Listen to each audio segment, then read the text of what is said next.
Hey folks, welcome back to my channel. A long time no see, kind of. I think it's been a month and a half.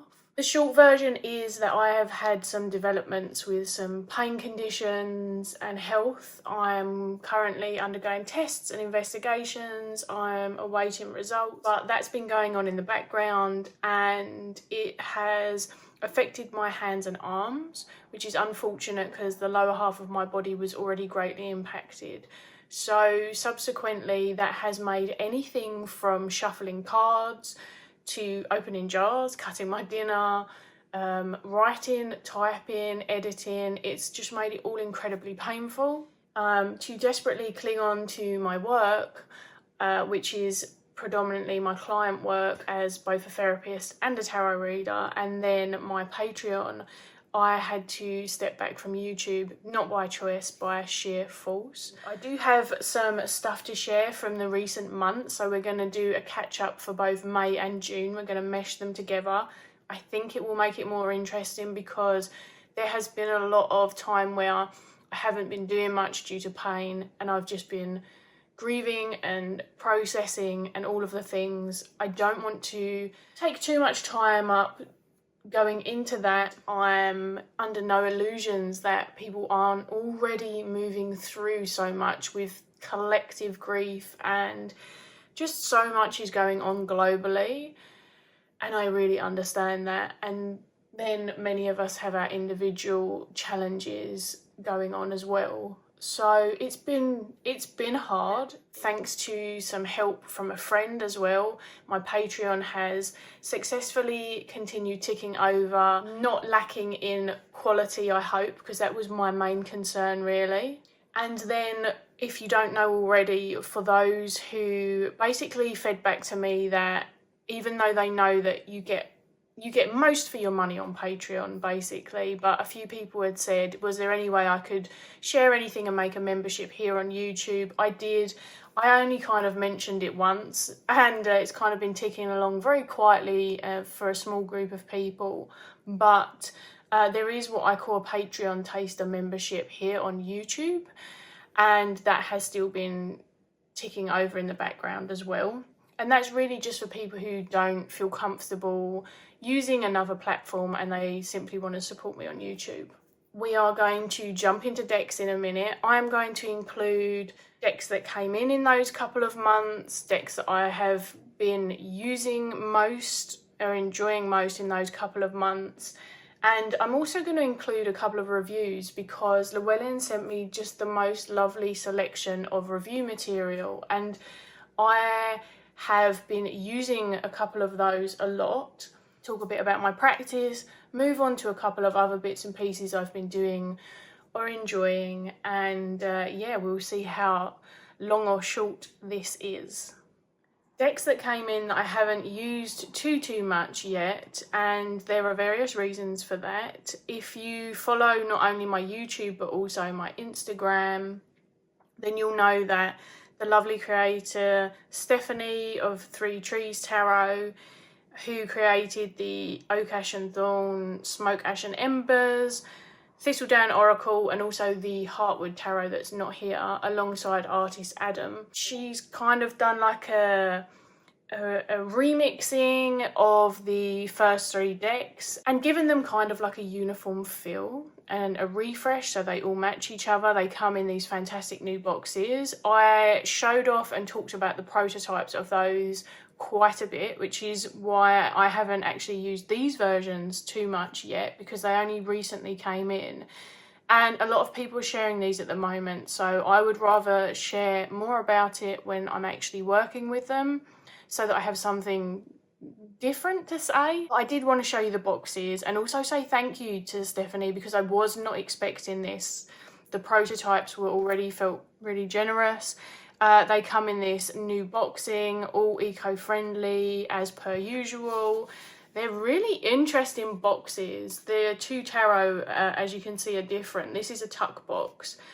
I've never really seen anything like this. It's got like a piece of card in the bottom, and then it's all sort of, is that called embossed? You have to excuse me, I'm a bit out of practice.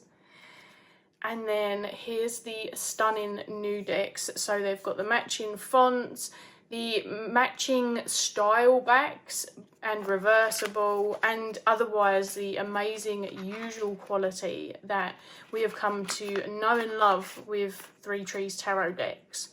So I was kindly sent the finished copies of these, and yeah, I really love them.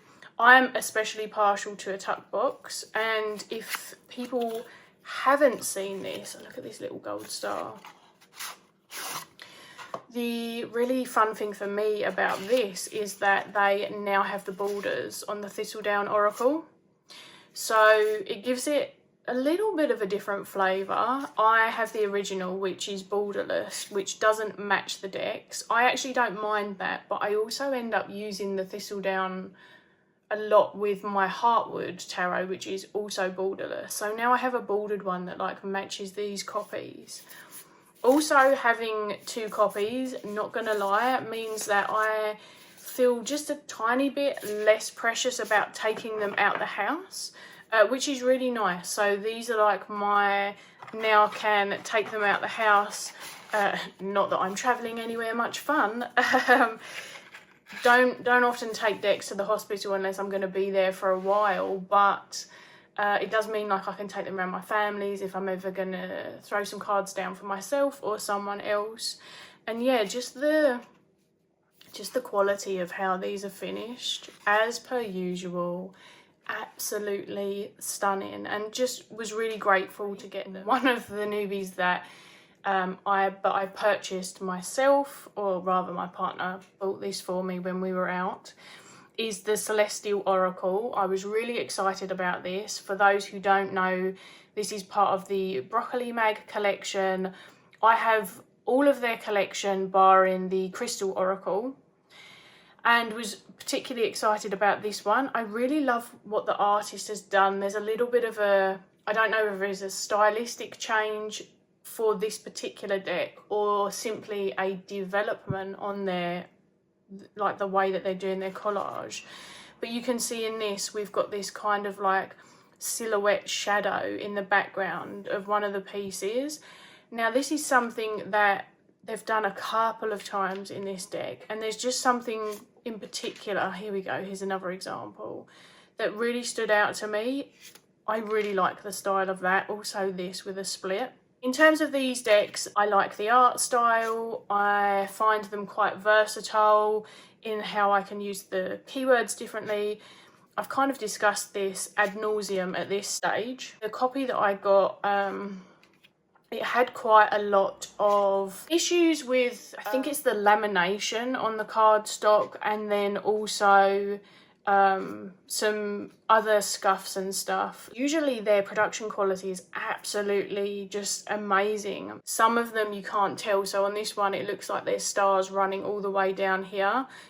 There's not. All of these speckles are actually part of the lamination.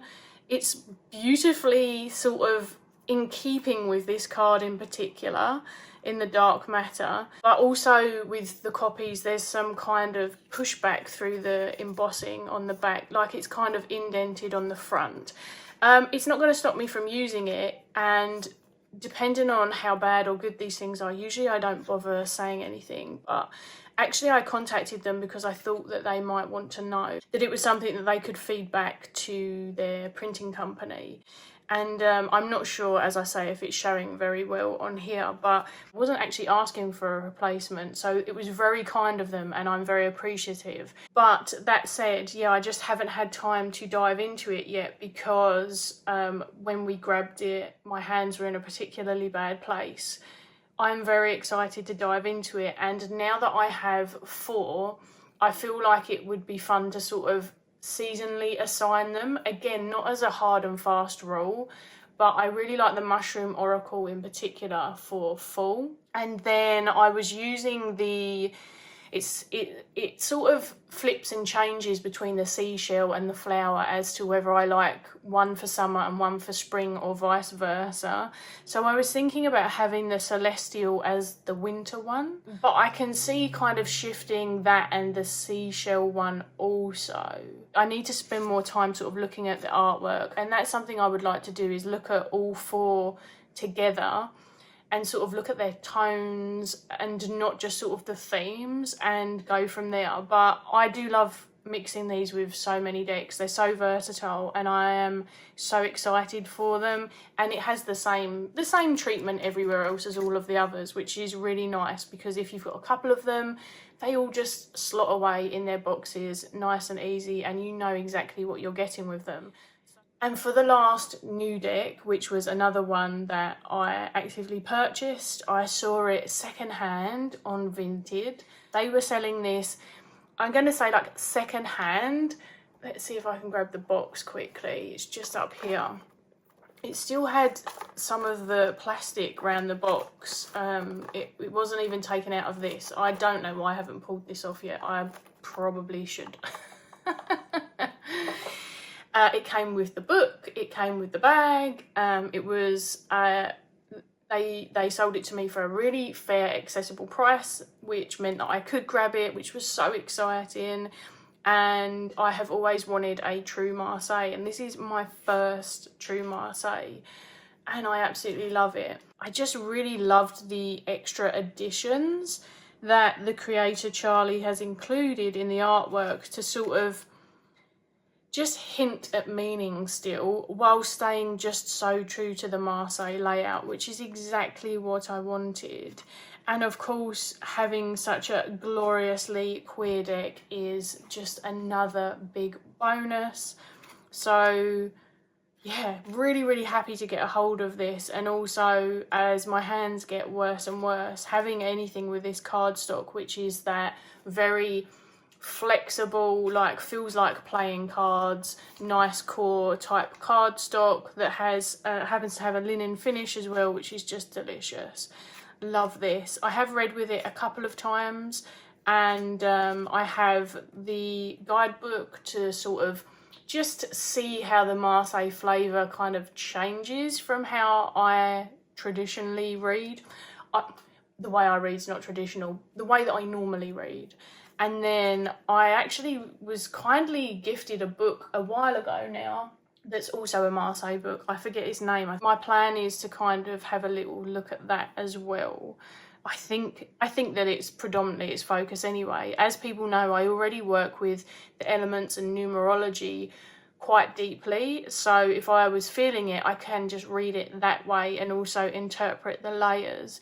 But it's kind of fun to just have a little nosy about what's being said about Marseille in particular, and introduce myself a little deeper into that system. Look at these bees getting ready to pollinate, and I love the idea of that because it gives me like a collaborative kind of vibe to it. And then you can look and see, okay, it's the two of, they're not called wands, right? They're called batons, I think.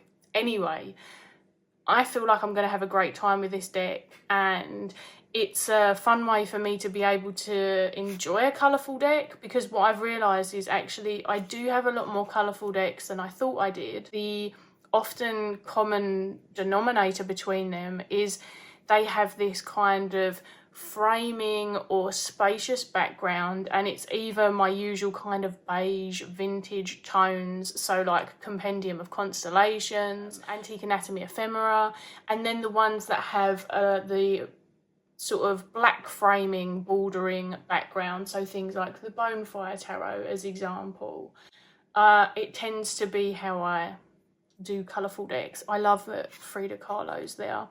And also having the book is great for me because it helps me identify the individuals who I perhaps didn't know who they were. And yeah, love learning about them and educating myself on who they are. So it's a stunning deck. I feel like it was a good choice for me. Moving into reviews, and I'm going to zoom in for this one because it's teeny tiny. As I say, the lovely people over at Llewellyn agreed to send me some review material. and I have dedicated myself to spending time with them, even though I haven't been able to take you on as much of the journey as I usually would like to. So I'm going to review so far the Darkwood Tarot Mini, which I've got here, and then I'm going to follow that with the Enchanted Forest Felines Tarot. So I just wanted to show you the little box. This version of it does come without a guidebook. Just heads up, lovely little tuck box, and I'm going to shimmy that out the way now. This deck was the most interesting and fun little surprise. Basically, I feel like it's got a really wonderfully moody kind of charm about it, which I guess is kind of obvious given the name, but I wasn't expecting to be so damn charmed about my experience with it.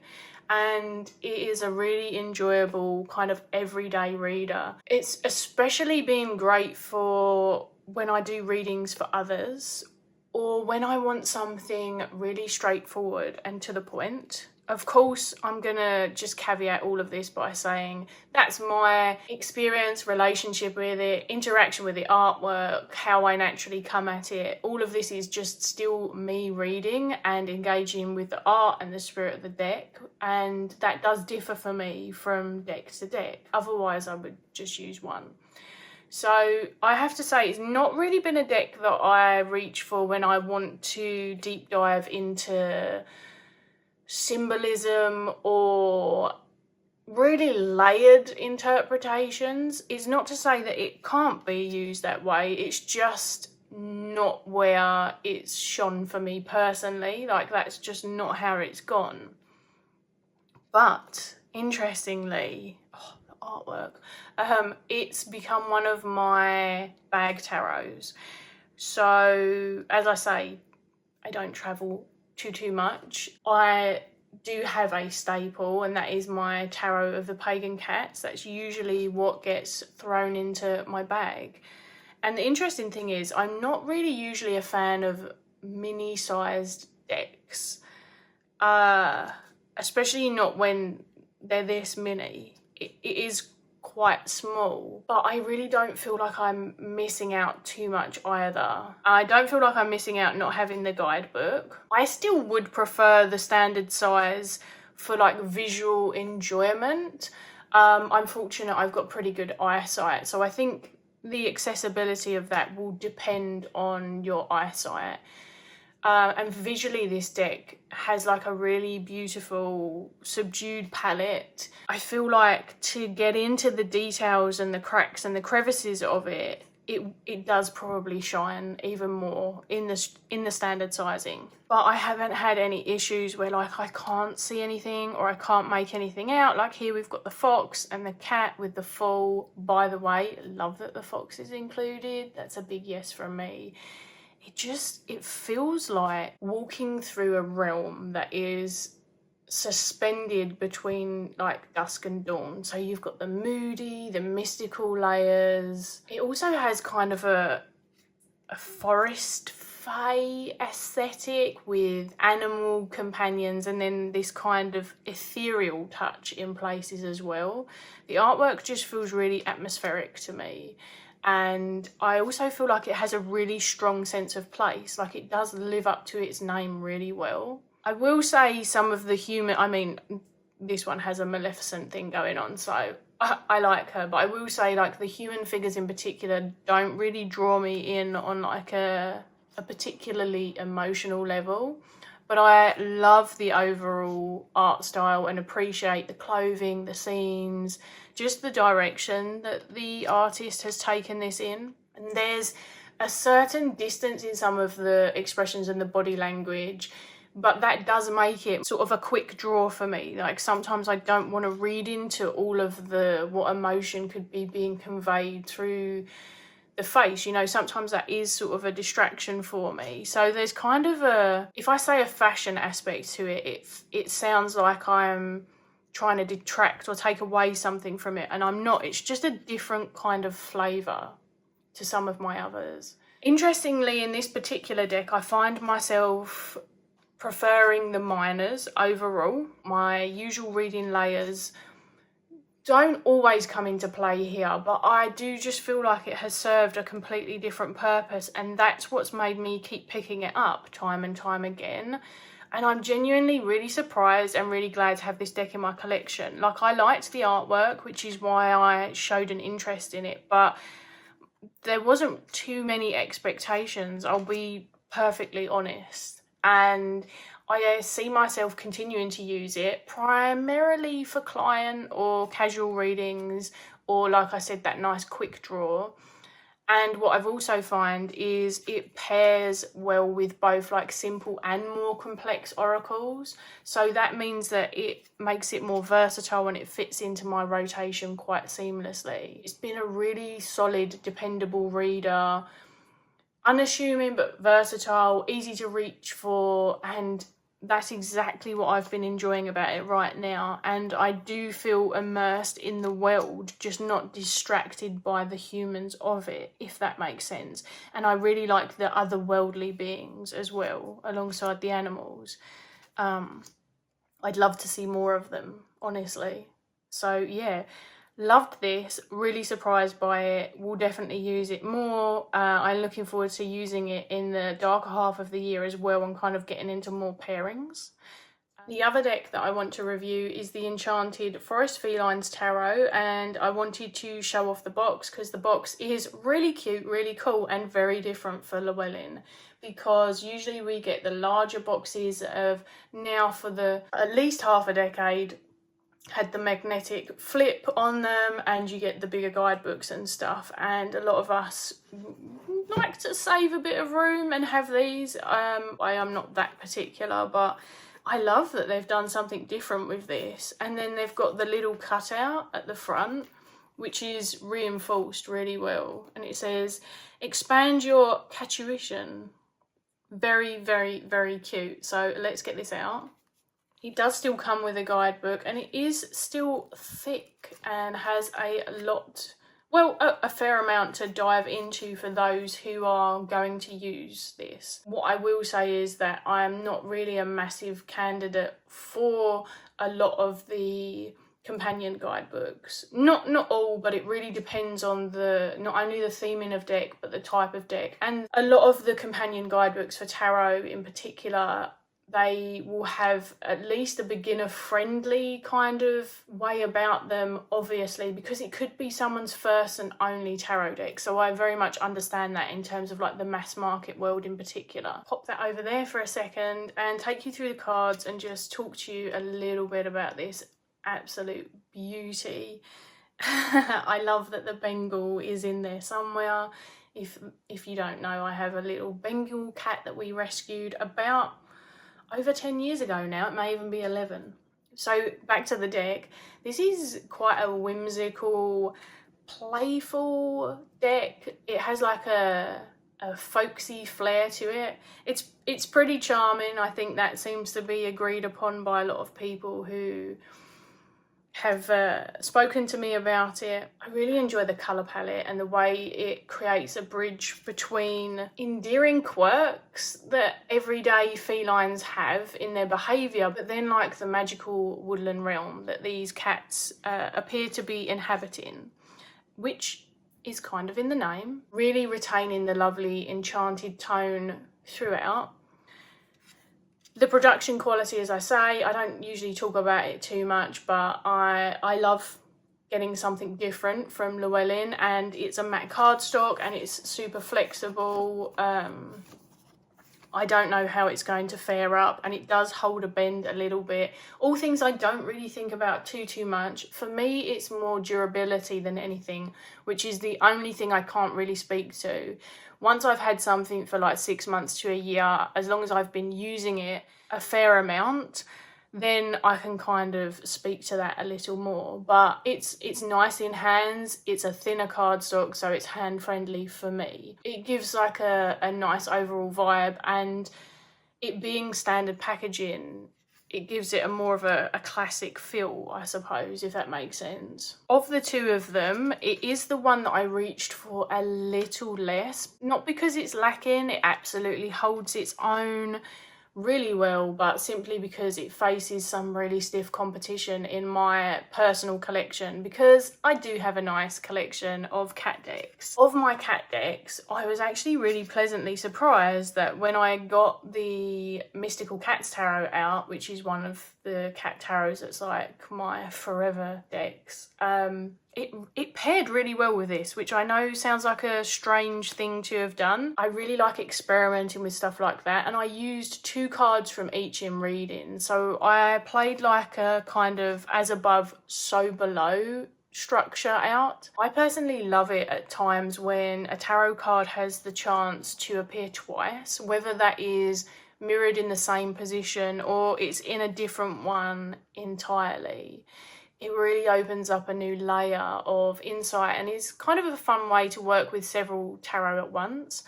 And like I say, I always enjoy that kind of tarot experimentation and play. That's something I talk about a lot. We don't always have to be reading seriously, doing self-development. In my opinion, this deck works really well as another everyday reader. Like I said, the guidebook, not essential reading to me. I rarely rely heavily on companion books unless they offer like a unique concept or depth of study. Feel like I got a feel for its voice because I read a fair selection of entries just to give myself a taste of it, you know. I really enjoyed the playful use of cat puns. I thought that was quite fun. Feline behaviours were sometimes woven in too, which also I enjoy that. The tie-ins to the card imagery was nicely done. I will be honest, some meanings didn't quite align with my own takes, but that's often the case for me, and it's why we're not looking too much at this particular guidebook, because I tend to be a really tough critic when it comes to them. And so whilst when I'm doing these kind of reviews, I try and step back and view them from outside of that, like what would it be like for those newer to tarot. And I think that both the upright and reversal meanings together could offer a helpful nuance, not necessarily on their own. I feel like it like just built something together. The interpretations aren't always a clear match for the Rider-Waite-Smith tradition, which I assume this deck is loosely following, but then some cards really landed in just the right way and they added something of their own, which is something that I value, you know? So it was quite a mixture. Overall, I've enjoyed every reading that I've done with it. It was very easy to connect with, visually engaging, and it definitely has that kitty personality that is there. So while it hasn't dethroned my other kitty favourites, it's still a strong and memorable contender. I think that's where I land with this. And if a fellow cat-loving pal showed an interest in tarot, I would happily recommend it to them. It would definitely be a cat deck that I would gift. And I'll admit, a few of the card illustrations in particular just have completely stolen my heart. Lovely when you land on one of them. I really love this one. And some of them, the perhaps less challenging ones, although I really feel seen by this card in particular, but I could imagine easily like framing one or two and hanging them on my wall in my space. So yeah, just folksy, charm, flair, that kind of vibe. And really grateful that I had the opportunity to try out these 2 decks. I almost went without showing you the backs, and I appreciate that would be sacrilege. Did I show you the backs of the Darkwood mini? Here you are, just in case. And here are the backs of the Enchanted Forest Felines. They're adorable, are they not? This, I love this. And reversible also, which, like I say, the reversals are in the guidebook. It's a coloured guidebook as well, but we don't lose too much space to like large pictures that we can already see. We've just got these nice little sort of, I don't know if you'd call it like symbols or motifs from some of the cards. And then you get the little write-up, the upright and the reversal. And as I say, in my humble opinion, it adds a little something to kind of just take both into consideration and then think about the question you asked, the spread position if you're using one, that kind of thing. And it does have spreads in the back as well. So you get your usual Llywelyn treatment, and Llywelyn are good at ensuring that the theme is kept to in the guidebooks. That's something that I noticed that's quite strong for them. Whether it's the creators they choose and choose well, or whether they encourage them, or a mishmash. So you're not losing anything with this one. It's just not extra packaging and waste really, which is definitely a bonus. I should probably move a little quicker now as we move into the decks that I have been doing readings with. And what I've been doing when I've been doing the readings that I've had time for myself is either doing them for myself and also considering the collective layer, if I can share them. Various different styles of readings as well, like not all developmental. Feeling out what I needed at the time and not always working entirely with my summer deck edit. So first up, I have been using these two beauties together. So this is the Citadel Oracle and then the Black Salt Oracle. And I didn't get the dice out for these ones. I am going to talk about the dice at some point, perhaps towards the end. But I've been using dice with a lot of my card readings lately, preferring to use the dice casting system that our lovely 𝗕𝗿𝗀𝗀𝗀 and 𝗕𝗵𝗂𝗂𝗃𝗂𝗃 created. And I have been using that with this, leaning into even the major arcana inclusion on it because they're both oracles. I really enjoy these two together. They've kind of got both like a gamer-esque type feel and a fantasy layer in them, and then also a very true to life object and archetype layer. And I think the Citadel has more of the fantasy, the game, the role player, with a dose of the other things. And then opposite can be said for the Black Salt Oracle. It's got more of your sort of everyday items and tools, but also includes those fantasy elements, very much because they're things that Logan enjoys. And I didn't know if I would use these two together because we've got a very warm light and then a very, well, until you hit the hollow on this, which is beautiful, but a very like cold dark. But I like the play off of the two of them. Thematically, they work just exquisitely. And then you pick up these colours on this, look, and it's stunning. So they have worked time and time again together. What I do from the Citadel is like put out an archetype or two, and then I add further layers to it through the Black Salt Oracle, and then add sort of a little bit more direction through the dice. So I have had an absolute blast with these. I have been wanting to use the Black Salt Oracle more and more, not just because a dear friend created it, but because it's my kind of flavour of deck, you know. I like the symbols and objects decks. I use my Memento Mori a lot, you're going to see that, and this has a very different flavour to it, but there is something familiar about the two of them, if that makes sense. So yeah, absolute pleasure, and been giving me some really surprising readings. Like, I did kind of think I was going to sit back and do a little bit more light-hearted stuff with these two in particular, and wasn't what she wrote. I suppose that's sort of to be expected, more reflective of the space that I'm in, but it did inspire some sort of poetic expression as well. And I haven't always shared all of that, but I have been writing a little bit more tarot poetry or oracle poetry again, which is nice. And I am a bad poet. It's not like I'm good at it, but I enjoy it. I find it is a very cathartic way for me to express myself. So I'm really thankful for these decks, along with the next ones I'm going to show you, for kind of inspiring that too. I also wanted to give their guidebooks a shout out. As someone who has said, you know, I'm not the biggest sort of focus candidate person that they have in mind when sort of, especially tarot guidebooks are being created. So something really special has to happen, and I will give an honourable shout out to a tarot guidebook that I've mentioned before. But in terms of oracle, I feel like there's a lot more I probably have a lot more expectations as well, in honesty, but there's a lot more that can be done, especially when they're structured in certain ways. And the Citadel, the way that it's structured, is really, really enjoyable.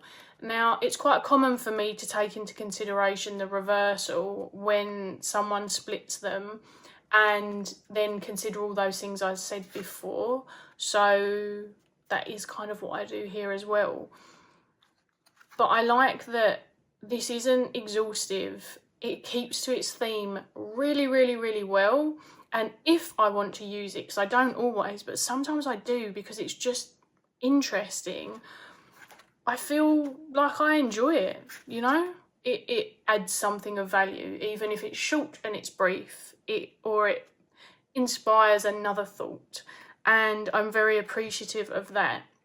I really like the creator, 𝗕𝗿𝗄𝗃. I believe they go by Roz. I don't know how they pronounce it, but they go by something different on Instagram, actually.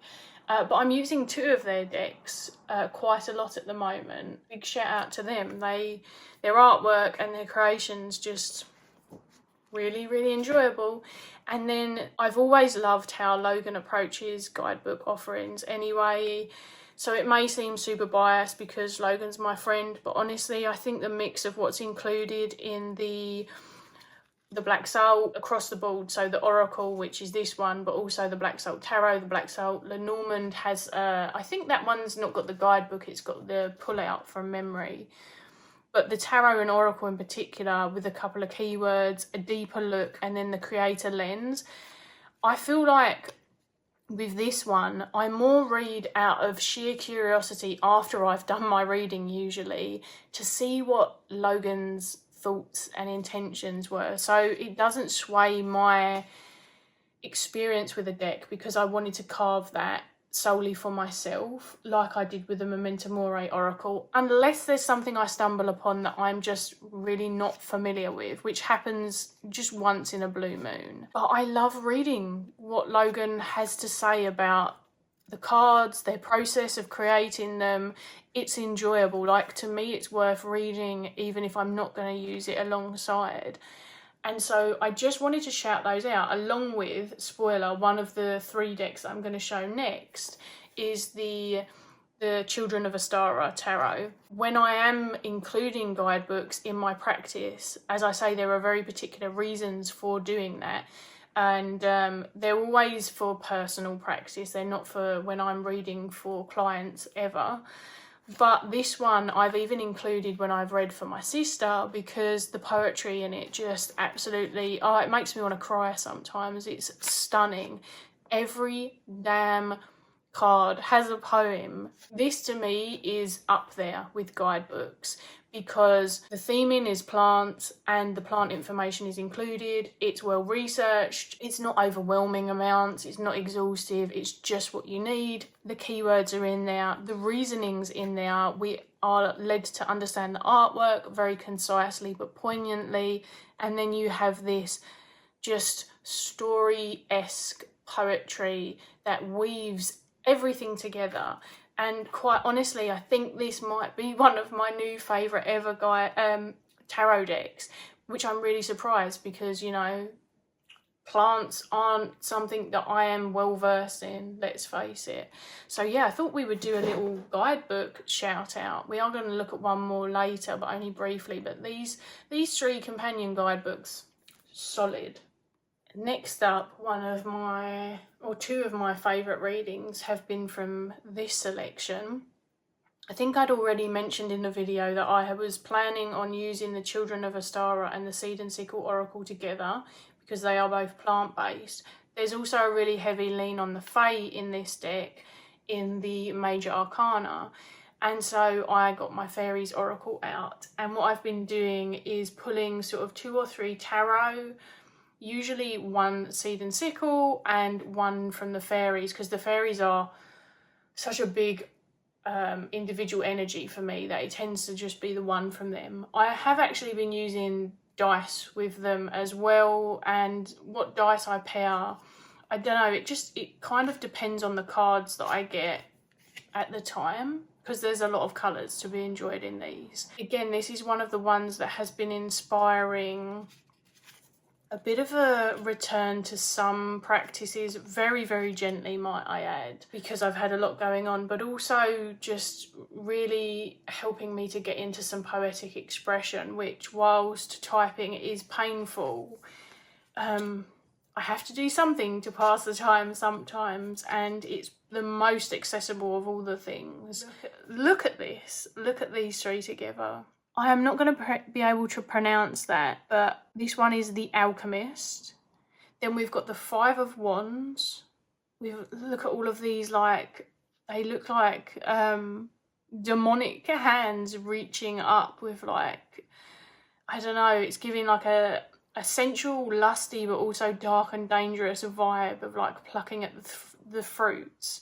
And then we've got the Crocus, which has also got this red vibe, and there's also the point of it pointing down to where these are coming up from. And so I think about the mix of the colours and what's coming through and the alchemy. There's also a wand in this, so I feel like whilst this is a sword, there is a lot of sort of mirroring going on between these, and it's really interesting to me the things that I pay attention to with these three in particular, and how many layers I can get before I allow myself to dive into the books.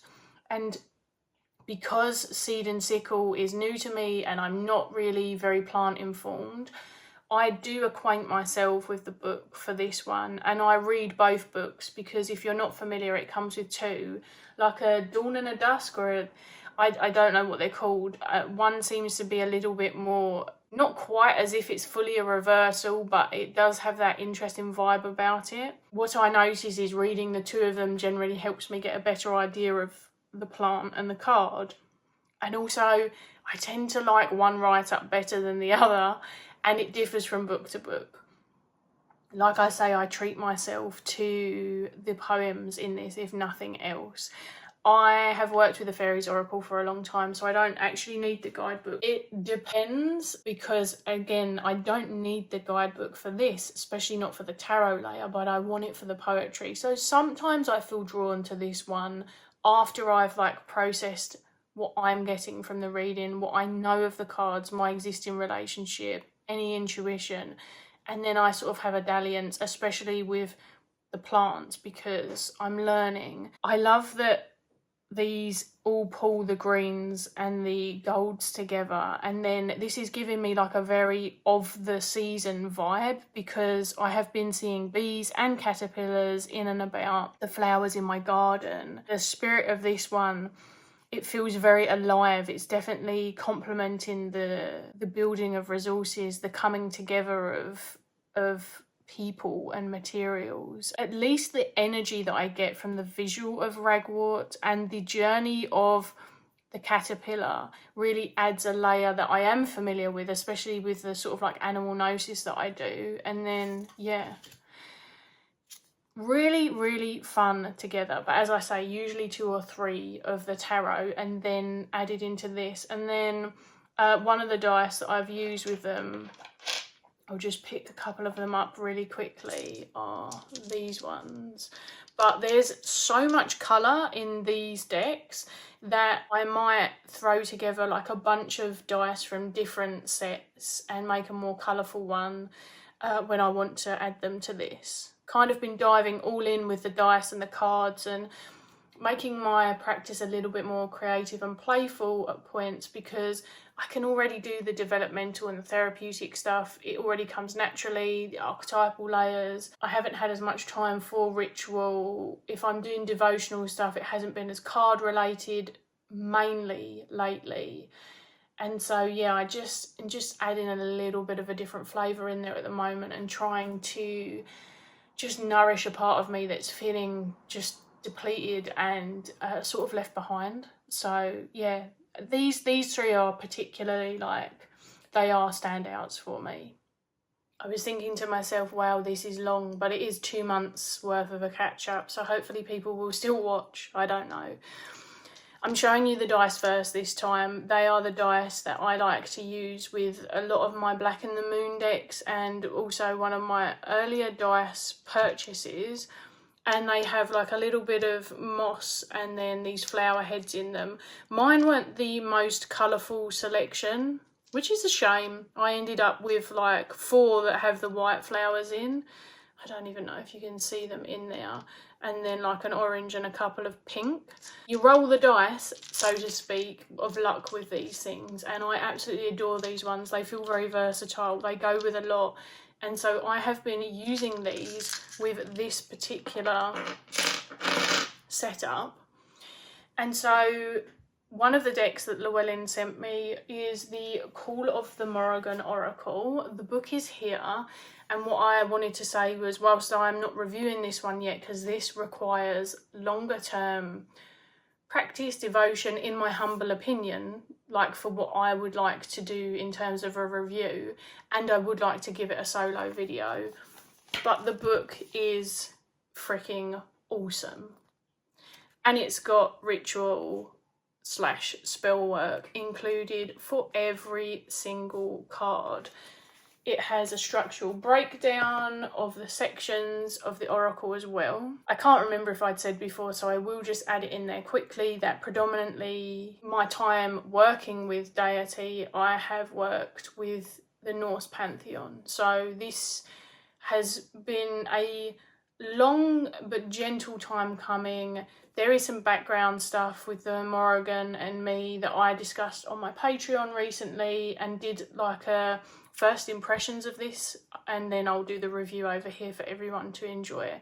But what I have been using it with as I get to know this deck and sort of lean into some engagement with the Morrigan, albeit very different to how my existing connections are set up with Freya, Hel and Odin. I have utilised the Memento Mori with it, which is like my speaker. Just one of these, and then 2 or 3 of these to add nuance. And I find that really, really helpful. This is a go-to spirit communication deck, deity communication, like you name it. That's one of the things that I use the Memento for the most. So it makes sense. It's very complementary for working within the way that I'm working, because I'm not just working with this as a kind of pull an oracle card a day and just vibe with it. I am using it in a very ritualistic and connective way, and it has a whole practice and sort of dedication, I guess, is the best way to explain it, like attached. So I pick a focal point, I use the book, I sometimes do the ritual mentioned or like am inspired by it to do something similar. Not every time, because as I say, hands, pain, blah blah blah. And then what I enjoy is that I can add some other elements to this through the dice if I want to. I have done it both with and without, but I think I'm just kind of in a dice casting place at the moment. And this oracle deck, above and beyond, I have been curious about it for the longest time, but as I say, predominantly felt a little bit torn actually about working with anything outside of the 3 that I already work with and outside of the Norse pantheon, and just how much of that takes up my practice and all of those layers, because it's not just the deities within it. But for many reasons, this is also complementary, of which I won't go into now, and makes sense for me and has been powerful. It feels just so well done. But I say that as someone who is new to working with this particular energy, deity, archetype, however you perceive them and come to them. So I do understand that it may not be a fit for everyone. I would absolutely love to have a deck like this about Freya in particular. That would just bring me so much joy. And a part of me has had to move through some sort of feelings about, like I said, changing up my practice a little bit and making space for this. But it did feel like time. I did feel ready. It feels very timely for my practice. And, you know, some of the things that unfortunately they don't always get discussed on social media, whether it's paywalled or not. I mean, I do share more personal experiences and insights on my Patreon for hopefully obvious reasons. But even so, some of my practice, like most people, remains quite private. I like to respect those facets of it, but I do feel like I'll find a way to talk about some of the experiences with this over time, but it certainly demands more time. I'm just going to show this one on its own, but I will say I have actually been using this with the Dark Days Tarot. Apparently I didn't pull it out. I've been doing some community readings as well as readings for myself with them, and I love them as a pairing. This is the Reclaim Oracle. This deck works for me for a myriad of reasons, and it's great as a discussional point for emotions as well with some clients across the board. Occasionally I do bring decks, art and other creative stuff into therapy work when the time is right and the client is right. But yeah, I freaking love this Oracle deck and just had to show you my newest dice. I saw them on Etsy and said, oh my goodness, they're perfect for the Reclaim. That was all that was wrote. Here they are. They finally turned up. They was a bit delayed, and they are a delicious pairing as far as I'm concerned. And no, you don't need to pair your dice. Yes, you could just have one. Same usual disclaimers for everything else. The reason that I love these as well is because if I don't want to pair it with a tarot deck, if you're not familiar with Dawn and Lisa's system, which I'll get the book out in a sec, they have actually included like a sort of elemental, astrological and tarot system within their dice casting, and so I can simply use the dice and use an oracle deck and still get that really layered approach. So here's my little print off.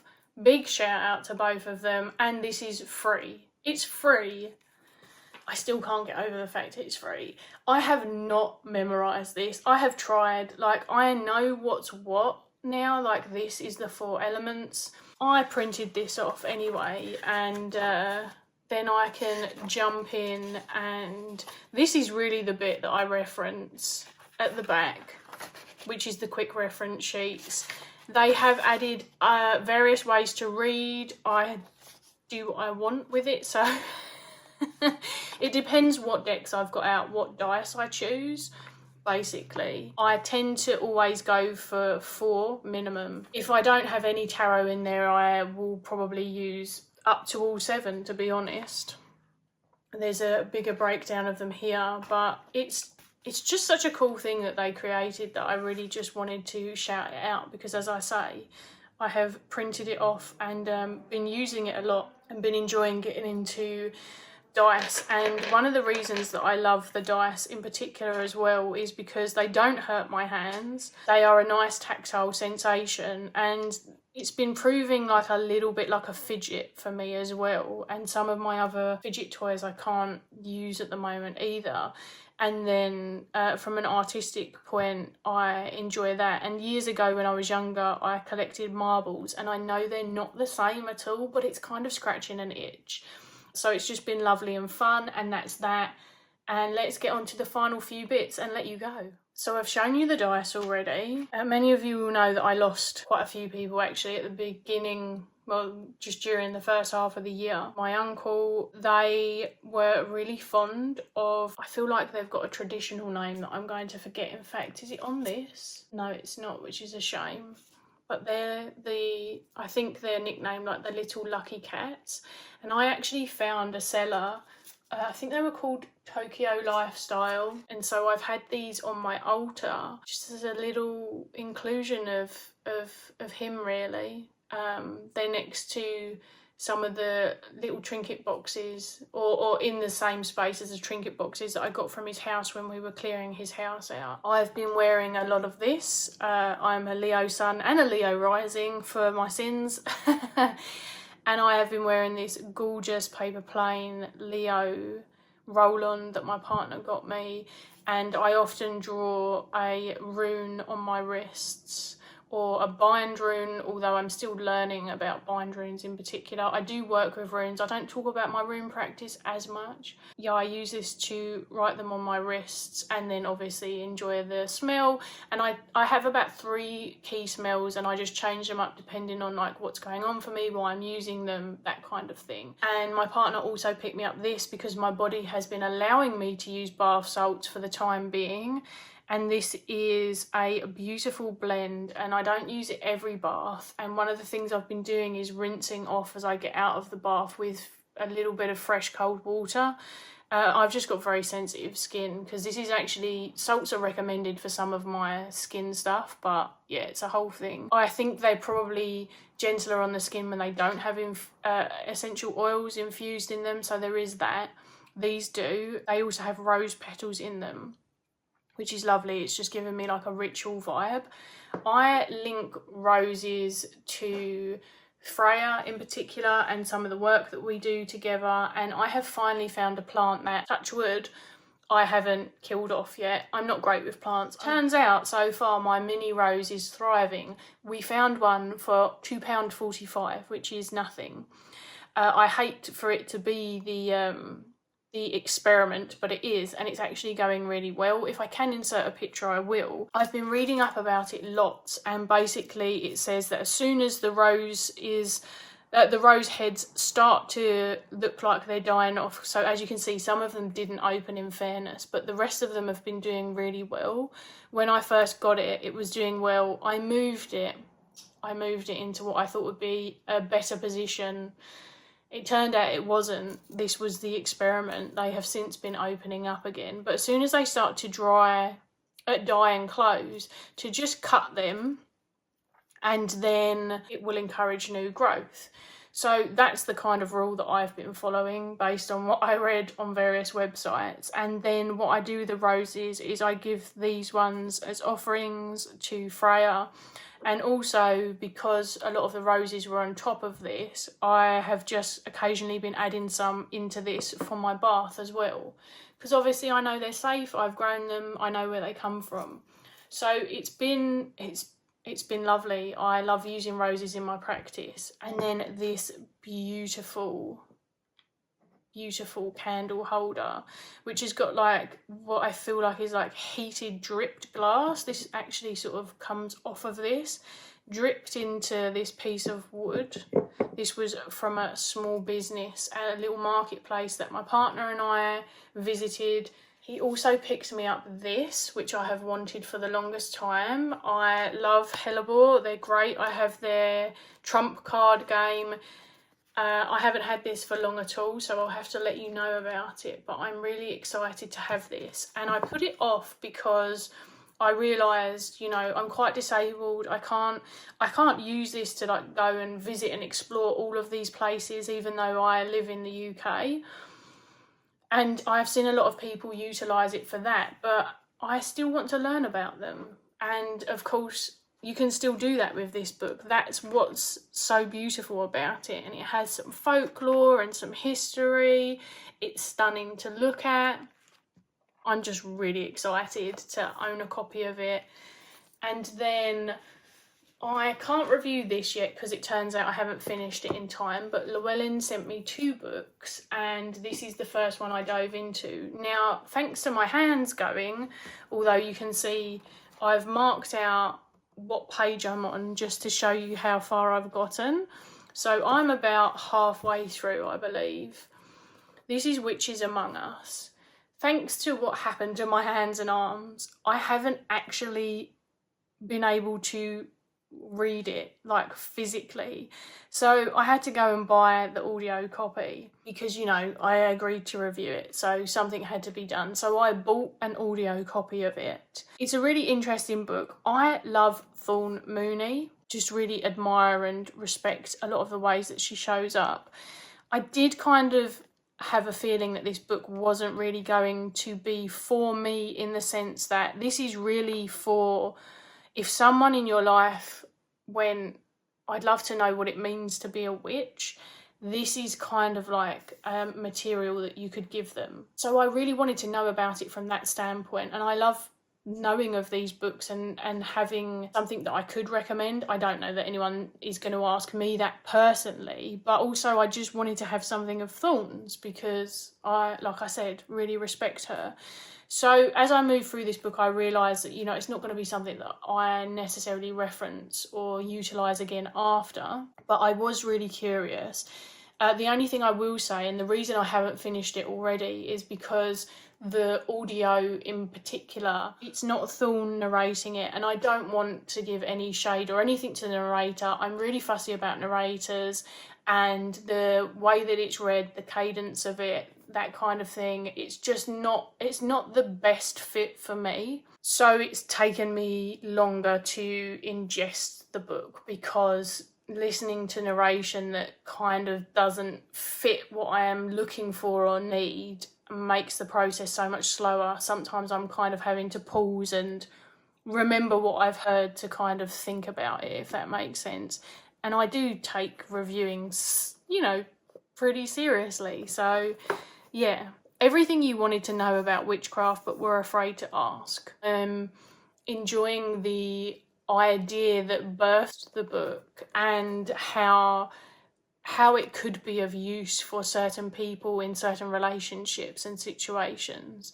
So I think that's like it's a really strong point, which you would hope based on its foundation. So I like that, and I like how Thorn brings all of her passions and backgrounds together and integrates them into her discussions.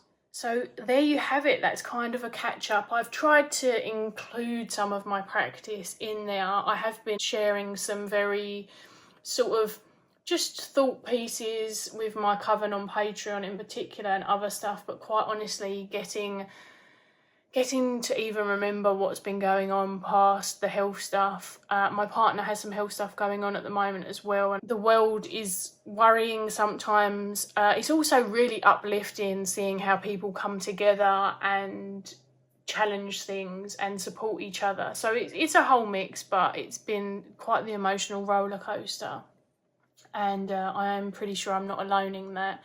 But I hope that this was enjoyable.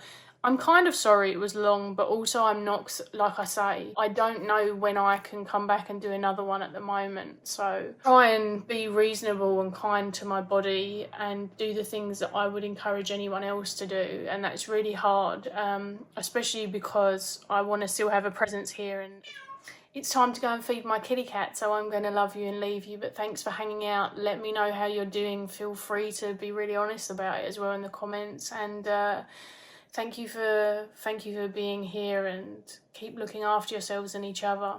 Bye.